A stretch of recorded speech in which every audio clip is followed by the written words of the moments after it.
Bismillahirrahmanirrahim. Assalamualaikum warahmatullahi wabarakatuh. Kami dari kelompok 6 akan membahas tentang mahram dan pembagiannya. Pemateri yang pertama ada saya Rahma Nurul Islamia dan pemateri yang kedua ada Muhammad Makinuddin Ar-Rafi'i.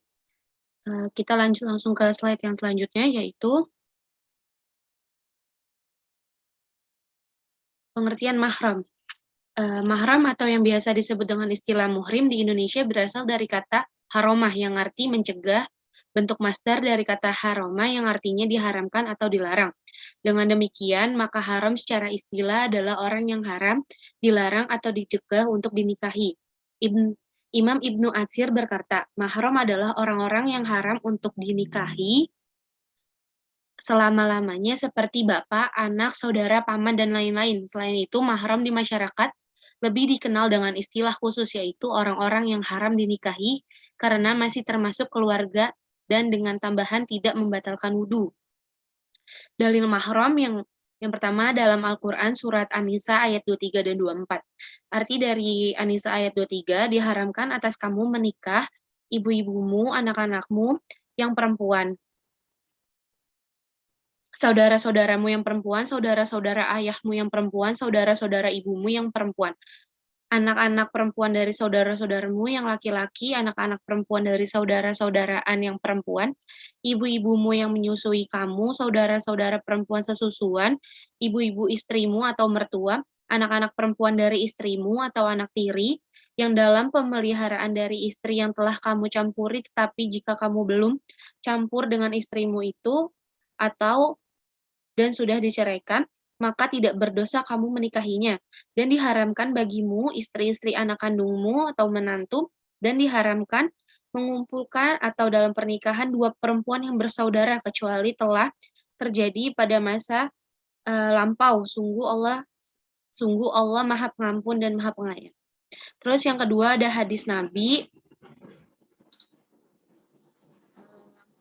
dari Abdullah bin Yusuf menyampaikan kepada kami, Malik menggambarkan pada kami dari Abi Al-Zinad dari Araj dari Ibu Hurairah radhiyallahu an bahwasannya Rasulullah Shallallahu alaihi wasallam berkata, "Janganlah kamu mengumpulkan atau dalam pernikahan perempuan dengan bibinya atau dari pihak ayah dan perempuan dari bibinya dari pihak ibu."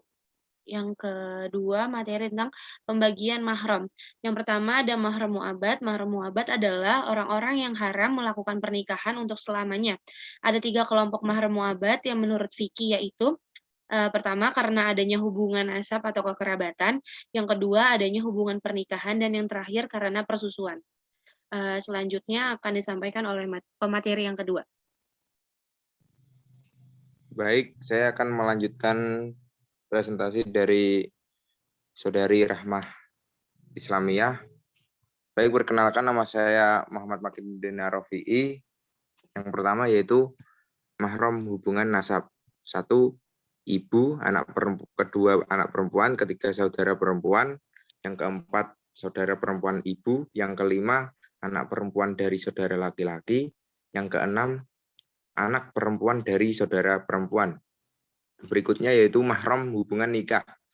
Yang pertama, ibu tiri atau perempuan yang telah dinikahi oleh ayah, yang kedua menantu, yang ketiga mertua, dan selanjutnya anak dari istri yang telah digauli. Next.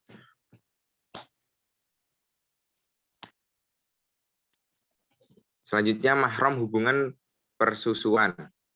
1, ibu susuan dan usulnya terus ke atas. Yang kedua, anak perempuan susuan dan anak-anaknya terus ke bawah. Yang ketiga, saudara perempuan persusuan dan anak-anaknya terus ke bawah.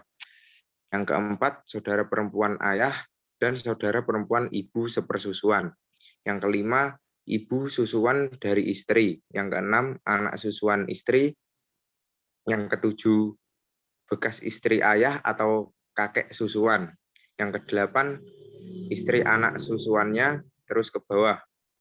Yang kesembilan, memadu, menghimpun antara seorang perempuan dengan saudara perempuan sepersusuannya atau dengan bibi sepersusuan istrinya. Atau perempuan manapun yang punya hubungan kemahroman dengannya karena persusuan. Selanjutnya.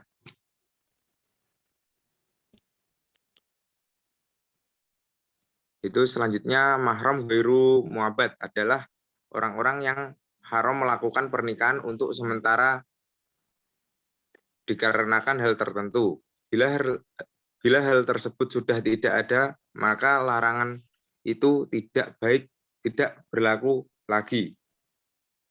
Adapun sebabnya adalah satu, wanita yang masih menjadi istri orang lain tidak boleh dinikahi, kecuali setelah cerai atau meninggal suaminya dan telah selesai masa idahnya. Yang kedua, saudara ipar atau saudara wanita dari istri tidak boleh dinikahi, sekaligus juga tidak boleh berkholwat atau melihat sebagian auratnya. Kalau istri sudah dicerai, maka mereka halal untuk dinikahi. Hal yang sama juga berlaku bagi bibi dari istri. Yang ketiga, istri yang telah ditalak 3, haram dinikahi kecuali istri itu telah menikah lagi dengan laki-laki lain, kemudian dicerai dan telah habis masa idahnya. Yang keempat, menikah dalam kesempatan dengan melakukan ibadah ihram. Bukan hanya dilarang menikah, tetapi juga haram menikahkan orang lain. Yang kelima, menikahi wanita budak padahal mampu menikahi wanita merdeka, kecuali bila tidak mampu membayar mahar wanita merdeka karena miskin. Yang keenam, menikahi pezina, kecuali yang telah bertaubat taubatan nasuha.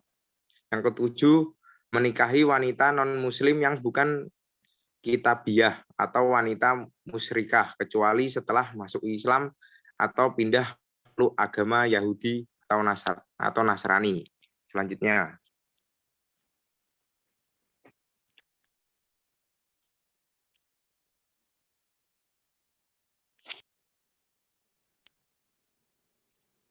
Next.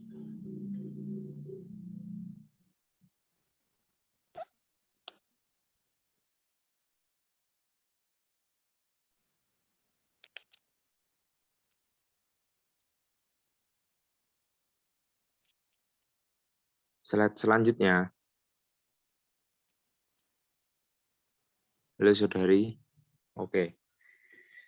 Implikasi yang selanjutnya implikasi hukum, yaitu mahram mu'abbad dengan pasal 8 Undang-Undang Perkawinan nomor 1 tahun 1974, yaitu dilarang melangsungkan perkawinan antara 2 orang yang satu berhubungan darah dalam satu garis keturunan lurus ke atas atau ke bawah. Yang kedua, berhubungan darah dalam satu garis keturunan menyamping, yaitu antara seseorang dengan saudara orang tuanya atau neneknya. Yang ketiga, berhubungan semenda, yaitu mertua, anak tiri, menantu, dan ibu atau bapak tiri. Yang keempat, berhubungan susuan, yaitu orang tua susuan, anak susuan, dan saudara susuan, dan bibi atau paman susuan. Yang kelima, berhubungan saudara dengan istri atau sebagai bibi atau keponakan dari istri dalam hal seorang suami beristri lebih dari satu. Yang keenam, mempunyai hubungan yang oleh agama atau peraturan lain yang berlaku dilarang kawin. Selanjutnya, mahram ghairu mu'abbad, yaitu terdiri dari pasal 9 Undang-Undang Perkawinan nomor 1 tahun 1974 yang berbunyi seseorang yang masih terikat hubungan perkawinan dengan orang lain tidak boleh kawin lagi kecuali dalam hal yang tersebut dalam pasal 3 ayat 2 dan pasal 4 undang-undang ini. Pengecualian poligami untuk laki-laki. Selanjutnya pasal 10 Undang-Undang Perkawinan nomor 1 tahun 1974, yaitu berisi antara suami istri yang telah 2 kali bercerai tidak boleh menikah lagi sepanjang tidak ada ketentuan lain dalam agama dan kepercayaannya. Selanjutnya yang terakhir, pasal 11 Undang-Undang Perkawinan nomor 1 tahun 1974, yaitu perempuan yang bercerai atau ditinggal mati suaminya mempunyai masa tunggu tertentu yang diatur oleh negara melalui hakim jika tidak ada ketentuan dalam agama. Baik, sekian dari saya kembalikan ke moderator. Terima kasih.